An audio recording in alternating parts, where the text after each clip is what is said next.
بسم اللہ الرحمن الرحیم۔ بے شک تمام تعریفیں اللہ کے لیے ہیں۔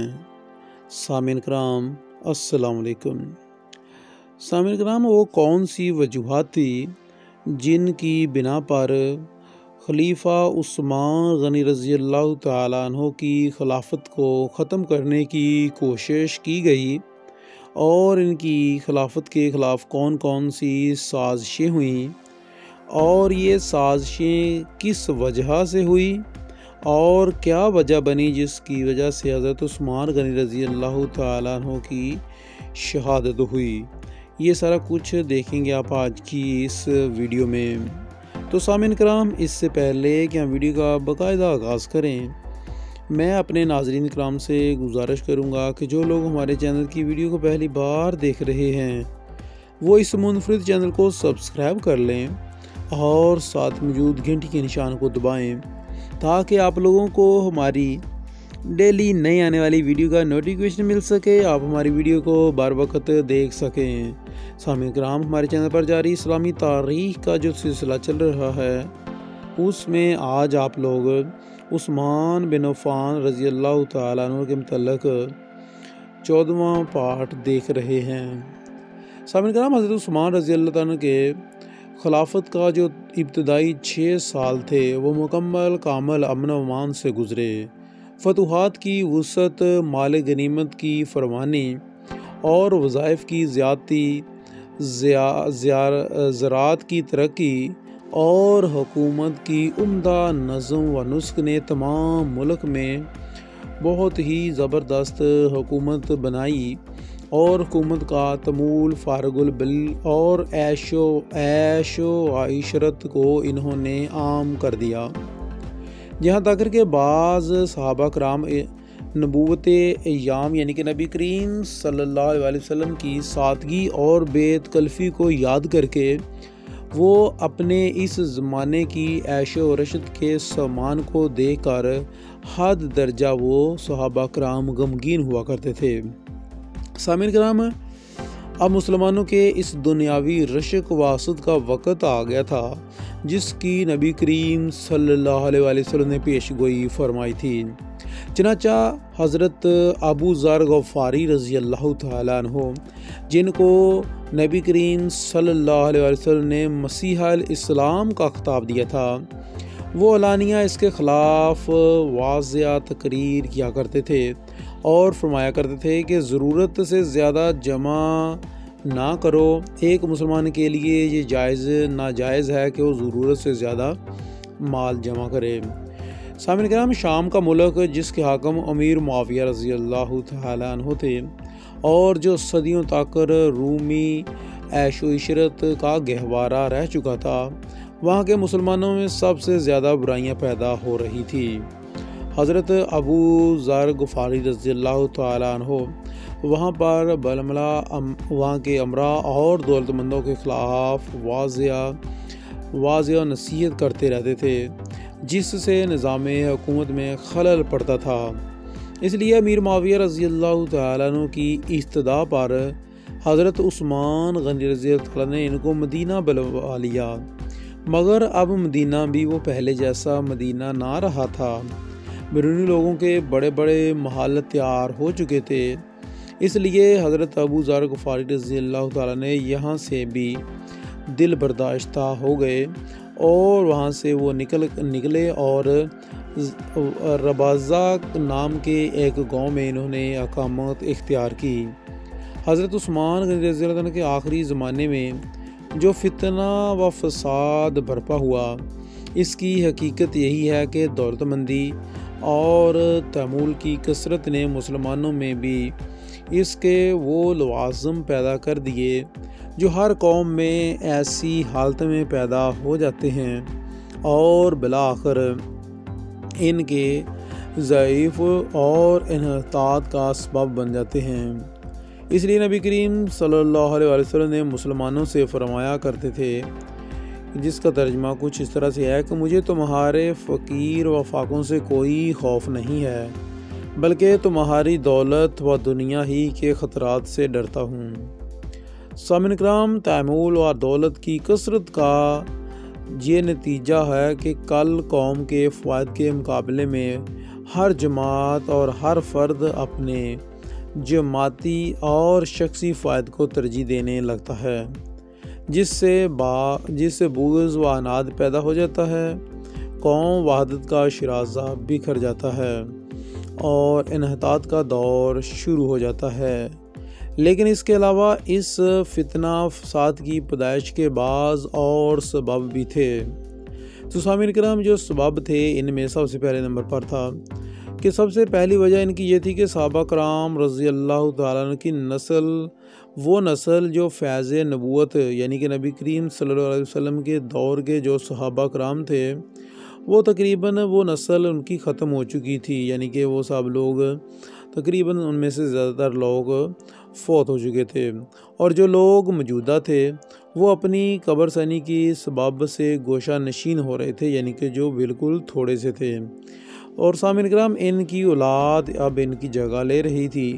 یہ نوجوان زہد و تقوی، عدل و انصاف، حق پسندی اور راست بازی میں اپنے بزرگوں سے کمتر تھے۔ اس بنا پر رایا کے لیے ویسے فرشتہ رحمت ثابت نہ ہوئے جیسے ان کے اسلاف تھے۔ سامعین کرام، اس طرح دوسری وجہ ان کی یہ تھی کہ حضرت ابوبکر صدیق رضی اللہ تعالیٰ عنہ کے مشورے اور مسلمانوں کی پسندیدگی سے امامت و خلافت کے لیے قریش کا خاندان مخصوص ہو گیا تھا، اور بڑے بڑے عہدے بھی زیادہ تر انہی کو ملتے تھے۔ نوجوان قریش ان کو اپنا حق سمجھا کر دوسرے عرب قبیلوں کو اپنا محکوم سمجھنے لگے تھے، اور عام عرب قبائل کا دعویٰ تھا کہ ملک کی فتوحات میں ہماری تلواروں کی بھی کمائی ہے، اس لیے وظائف، منصب اور عہدوں میں قریش اور ہم میں مساوات ہونی چاہیے۔ اسی طرح سامعین کرام، تیسرا یہ ہے کہ اس وقت کابل سے لے کر مراکش تک اسلام کے زیر نگین تھا، اور جن میں سینکڑوں قومیں آباد تھیں۔ سامعین کرام، ان محکوم قومیں جو تھی ان کے دلوں میں قدرتاً مسلمانوں کے خلاف انتقام کا جذبہ موجود رہتا تھا، لیکن ان کی اتنی قوت نہیں تھی کہ وہ مسلمانوں کا مقابلہ کر سکیں۔ تو سامعین کرام، اس لیے انہوں نے سازشوں کا جال بچھایا، جن میں سب سے زیادہ آگے مجوسی اور یہودی تھے۔ اس طرح سامعین کرام، ایک اور وجہ بھی ہے کہ حضرت عثمان غنی رضی اللہ تعالیٰ عنہ فطرتاً نیک انسان تھے، رحم دل تھے، ذی مروت اور نرم خواں تھے۔ عموماً لوگ ان سے سختی کا برتاؤ نہیں کرتے تھے، یعنی کہ وہ لوگوں سے سختی نہیں کرتے تھے،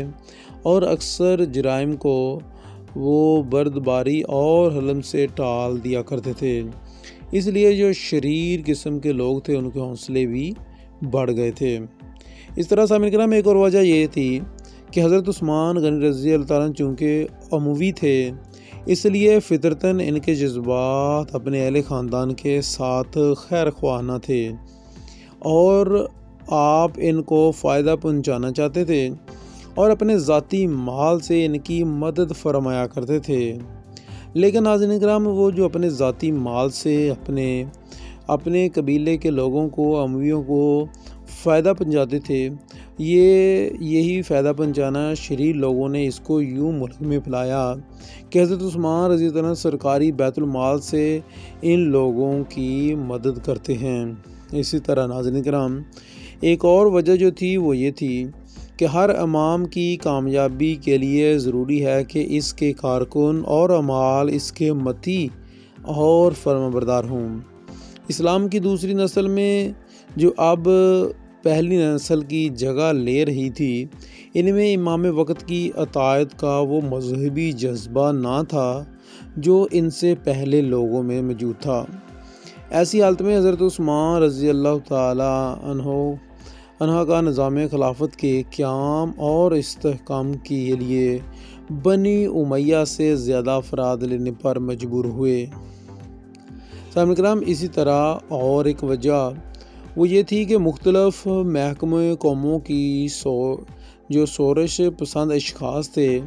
اس لیے انقلاب کے خواہاں تھے کہ شاید اس سے ان کی حالت میں کوئی فرق پیدا ہو۔ اسی طرح ایک اور وجہ کہ غیر قوموں کے جو لوگ مسلمان ہو گئے تھے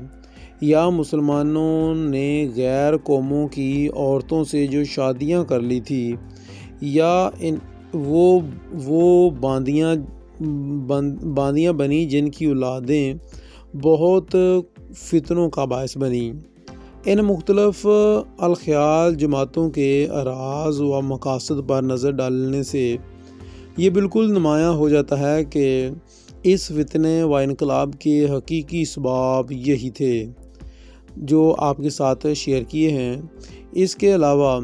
مثلاً ان میں بنو ہاشم اور بنو امیہ کے عروج و ترقی کو پسند نہیں کرتے تھے اور خلافت کے مناصب اور عہدوں کا سب سے زیادہ اپنے آپ کو مستحق جاننا تھا۔ اسی طرح سامعین کرام، عام عرب قبائل مناصب عہدوں اور جگیروں کے استحقاق میں اپنے آپ کو قریشیوں سے کم نہیں سمجھتے تھے، اس لیے وہ قریش افسروں کے غرور کو توڑنا چاہتے تھے اور اپنا جائز استحقاق اور جو مساوت حاصل کرنا چاہتے تھے۔ سامعین کرام، مجوسی چاہتے تھے کہ ایسا انقلاب پیدا ہو جائے جس میں ان کی مدد سے حکومت میں ایسے عام خاندان میں منتقل ہو جس سے وہ بہتر سے بہتر حقوق اور امرات حاصل کر سکیں اور عام عربوں کے مقابلے میں ان کا استحقاق کم نہ سمجھا جائے۔ سامعین کرام، اسی طرح یہودی چاہتے تھے کہ مسلمانوں میں ایسا افتراق پیدا کر دیا جائے کہ ان کی قوت پاش ہو جائے۔ یہ اغراض مختلف تھیں اور ہر جماعت اپنی غرض کے لیے کوشش میں مصروف تھی، اس لیے بہت ساری خفیہ تدبیریں اور خفیہ تنظیمیں اس طرح کے کام کرنے شروع ہو گئیں۔ سامعین کرام، جنہوں نے اعمال کے خلاف سازشیں کیں اور خود امیر المومنین کو بدنام کرنے کی کوششیں بھی کیں۔ حضرت عثمان رضی اللہ تعالیٰ نے ان فتنوں کو دبانا چاہا، لیکن یہ آگ ایسی لگی تھی جس کا بجھانا آسان نہ تھا۔ فتنہ کا جو دائرہ تھا وہ عمل روز بروز وسیع ہوتا گیا،